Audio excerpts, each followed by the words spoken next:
अगर मैं आपसे कहूं, पहले वनडे में हार के बाद अब पूरा देश पूछ रहा है आखिर टीम इंडिया में बदलाव कब होगा। क्या गौतम गंभीर की जिद ने टीम को मुश्किल में डाल दिया है? और अब जो कदम उन्होंने उठाया है वही इस वीडियो में सबसे बड़ा खुलासा है। तो दूसरे वनडे मुकाबले की टीम इंडिया अब बदलने वाली है और क्यों गुस्साए धोनी ने सबसे बड़ा एक्शन लिया है।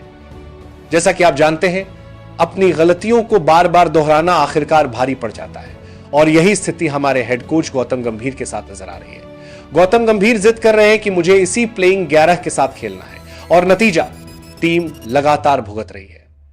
आज जब ऑस्ट्रेलिया ने इंडिया को बुरी तरह से हराया तो यह हार सिर्फ क्रिकेट की नहीं, यह हार है हर उस भारतीय की जो नीली जर्सी देखकर कहता है यह मेरा इंडिया है। वो पर्थ की पिच पर महज एक 136 रन पर सिमट गई। याद कीजिए इंग्लैंड की टेस्ट सीरीज को। अगर वहां कुलदीप यादव खेलते तो भारत कम से कम 3 टेस्ट जीतकर लौटता, ड्रॉ नहीं। इसी तरह घर के मैदान पर भी वेस्टइंडीज जैसी टीमों के खिलाफ टीम की हालत कई बार खराब रही। न्यूजीलैंड के खिलाफ 3-0 की शिकस्त, श्रीलंका के खिलाफ वनडे सीरीज का नुकसान, ये सब संकेत थे कि गंभीर की जिद टीम को नुकसान पहुंचा रही है। भले ही गौतम गंभीर की कोचिंग में भारत ने चैंपियंस ट्रॉफी और एशिया कप जीते हों, लेकिन रोहित शर्मा ने सारा श्रेय राहुल द्रविड़ को दे दिया। हाल में ही सीट अवार्ड में T20 world cup, Asia cup की जो रणनीतियां बनाई थी वो गौतम गंभीर ने नहीं बनाया था, वो रणनीतियां राहुल द्रविड़, रोहित शर्मा ने मिलकर बनाया था। लेकिन जब से गंभीर कोच बने हैं, कुछ रिकॉर्ड्स ऐसे बन रहे हैं जो हम शायद देखना नहीं चाहते। पहली बार क्लीन स्वीप, बीजीटी में 2 बार जीत का सिलसिला, ऐसे ही कई रिकॉर्ड्स पहले वनडे मैच में नजर आए। अब धोनी को लग रहा है कि टीम को सही प्लेइंग 11 चुनना ही पड़ेगा। पहला वनडे हारने के कई कारण थे। बारिश का DLS रूल जो सिर्फ एक बार कैलकुलेट करता है लेकिन बार बार नहीं, ये सब शामिल है। उदाहरण के तौर पर अगर 50 ओवर का गेम शुरू होने से पहले बारिश होती है और खेल बार बार रुकता है तो स्कोर प्रभावित होता है। पहले वनडे में जो स्थिति हुई उसमें सामने वाली टीम का बॉलर 7 ओवर फेंक सकता है, जबकि हमारी टीम के लिए मैक्सिमम बॉलर सिर्फ 6 ओवर फेंक सके। और जो 7वां ओवर जोश हेजलवुड ने डाला उसमें श्रेयस अय्यर का विकेट चला गया। मतलब कुल मिलाकर कई गलतियां हुई और इसीलिए हार को सिर्फ बुरी हार के नजरिए से नहीं देखा जा सकता। अगर DLS रूल फेयर होता तो भारत 136 रन की बजाय करीब 170 रन बना सकता था और ऑस्ट्रेलिया शायद उस स्कोर को नहीं चेस कर पाता। कप्तानी भी नहीं है, गिल की कप्तानी अभी शुरुआती है और सुधार की गुंजाइश है। इंग्लैंड टेस्ट में भी कप्तानी की वजह से एक मैच गंवाया गया। मिडिल ओवर्स की बॉलिंग पर भी कई गलतियां हुई।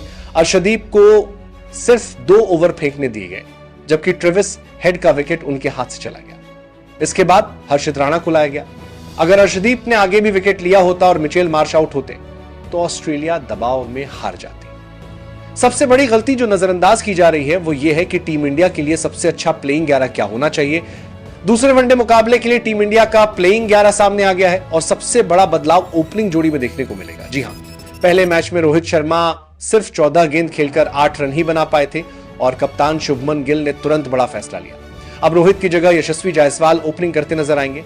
यशस्वी जायसवाल शुरुआती ओवरों से ही गेंदबाजों पर दबाव डालने वाले खतरनाक बल्लेबाज हैं और जैसे ही मौका मिलेगा चौकों की बारिश करने से पीछे नहीं हटेंगे। ऐसा लगता है कि अगर जायसवाल पावर प्ले तक टिकते हैं तो भारत का दूसरा वनडे मुकाबला आसानी से जीतना तय है। वहीं उनके साथ ओपनिंग कर रहे हैं शुभमन गिल। पहले मैच में उनका बल्ला शांत रहा, 18 गेंदों में सिर्फ 10 रन बने। लेकिन अगर भारत को जीत चाहिए तो गिल और जायसवाल को मिलकर टीम को एक जबरदस्त शुरुआत दिलानी होगी। तीसरे नंबर पर विराट कोहली है। हां दोस्तों, पहले मैच में विराट सिर्फ 8 गेंद खेलकर बिना रन आउट हुए थे, लेकिन हम जानते हैं कि विराट कोहली जब खेलते हैं तो अकेले टीम को जीत दिला सकते हैं। चौथे नंबर पर बड़ा बदलाव आया है। श्रेयस अय्यर बाहर और ध्रुव जुड़ैल को मौका मिला है। ध्रुव ने टेस्ट और डोमेस्टिक क्रिकेट में कमाल किया है और अब देखना दिलचस्प होगा कि वो वनडे में क्या धमाल दिखाते हैं। 5वें नंबर पर लोकेश राहुल हैं, जिन्होंने पहले मैच में कुछ खास योगदान नहीं दिया था, लेकिन फॉर्म में राहुल बड़े से बड़े गेंदबाज की बोलती बंद कर सकते हैं। 6ठे नंबर पर अक्षर पटेल और 7वें नंबर पर वॉशिंगटन सुंदर है। दोनों ने पहले मैच में शानदार प्रदर्शन किया था और उम्मीद है कि दूसरे मैच में भी बल्ले और गेंद दोनों से कमाल करेंगे। 9वें नंबर पर कुलदीप यादव, 10वें पर मोहम्मद सिराज और अंत में जसप्रीत बुमराह को मौका मिला है, जबकि अर्शदीप सिंह बाहर रहे। तो दोस्तों, ये रही भारत की फाइनल प्लेइंग 11। ओपनिंग जोड़ी में बदलाव, मिडिल ऑर्डर में नए चेहरे और फिनिशिंग में बुमराह टीम पूरी तरह तैयार है। अब बस ये देखने की बात है कि ये बदलाव दूसरे वनडे में कितने कारगर साबित होते हैं और क्या टीम इंडिया ऑस्ट्रेलिया के खिलाफ वापसी कर पाएगी, ये तय नहीं किया गया। कुलदीप यादव का उदाहरण देखिए, 5 विकेट निकालने के बावजूद उन्हें अगला मैच ड्रॉप किया गया। यही स्थिति वेस्टइंडीज और इंग्लैंड दौरे में भी रही। यह स्पष्ट है कि अच्छा प्रदर्शन करने वाला खिलाड़ी बार बार बाहर जाता रहा और टीम जिद में रही। हर्षित राणा का केस भी यही है। गौतम गंभीर शायद यही साबित करना चाहते हैं कि मैं सही हूं और गिल भी उनके साथ है। लेकिन अब रोहित विराट को लग रहा है कि सही कॉम्बिनेशन खोजना पड़ेगा। दूसरा वनडे एडिलेड में है, जहां पूरी तरह 50 ओवर का मैच होगा। बाउंस और कैरी के हिसाब से विकेट अच्छा है। कुलदीप यादव जैसे बॉलर को मैदान पर लाना जरूरी है। तो सवाल अब यह है कि बाहर कौन जाएगा। देखिए, अर्शदीप को बाहर नहीं किया जा सकता, सिराज को भी नहीं बाहर नहीं रख सकते। ऐसे में तीसरा पेसर की भूमिका नीतीश कुमार रेड्डी निभा सकते हैं। हर्षित राणा को ड्रॉप करके कुलदीप को लाना होगा, क्योंकि गेंद उछल्ले बल्लेबाजों का विकेट निकाल लेंगे। आगे आने वाले समय में अगर हर्षित राणा बहुत कमाल का परफॉर्मेंस कर दे, हम सबको गलत साबित कर दे, तो शायद हम लोग गलत साबित होने में भी खुश होंगे कि चलो एक लड़का टीम इंडिया के लिए अच्छा परफॉर्मेंस कर रहा है। और 23 साल के लड़के को अगर आप आईपीएल खिलाओगे, करोड़ों रुपए उसको मिलते हैं। 23 साल के लड़के को अगर हमने कुछ नहीं कहा, 23 साल के लड़के को हम लोग जो है वो तारीफ कर रहे हैं, तो भाई अगर 23 साल का लड़का ही क्रिकेट में खेलेगा तो क्या कहेंगे। गौतम मंदिर कहते हैं कि 23 साल के लड़के को कोई ट्रोल ना करे, कृष्णाचार्य श्रीकांत को। लेकिन सवाल यह है कि 23 साल का लड़का ही तो अच्छा करता है ना। 16 साल के सचिन थे तो खेलने आ गए थे ना, तो ये चीज है। अब हम ऐसा तो नहीं कहेंगे ठीक है 40 साल का होने दो पहले हर्षित राणा को, फिर हम क्रिटिसाइज करेंगे, ऐसा तो हो नहीं सकता। ऐसे में अब गंभीर को भी लगने लगा है कि भाई हमारी गलती तो है, और इसीलिए अब गौतम गंभीर शायद उस मसले को भी अब मान चुके हैं कि भाई आपको एक अच्छा कॉम्बिनेशन तो ढूंढना पड़ेगा। और जो दूसरा वनडे मुकाबला एडिलेड के अंदर में है, वहां पर शायद बारिश नहीं है, तो वहां पूरे 50-50 ओवर का गेम होगा, धूप खिली रहेगी।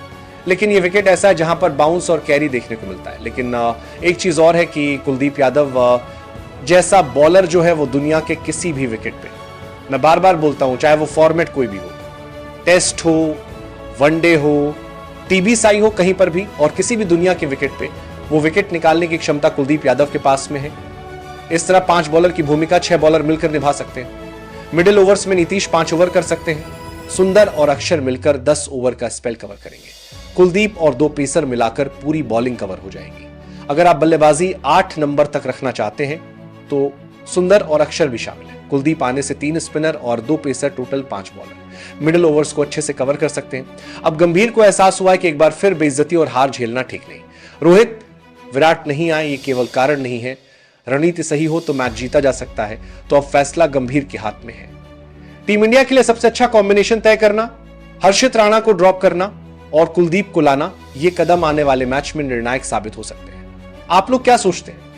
क्या गंभीर के ये फैसले टीम पर भारी पड़ेंगे या सही साबित होंगे? अपने विचार कमेंट में जरूर साझा करें। Thank you so much.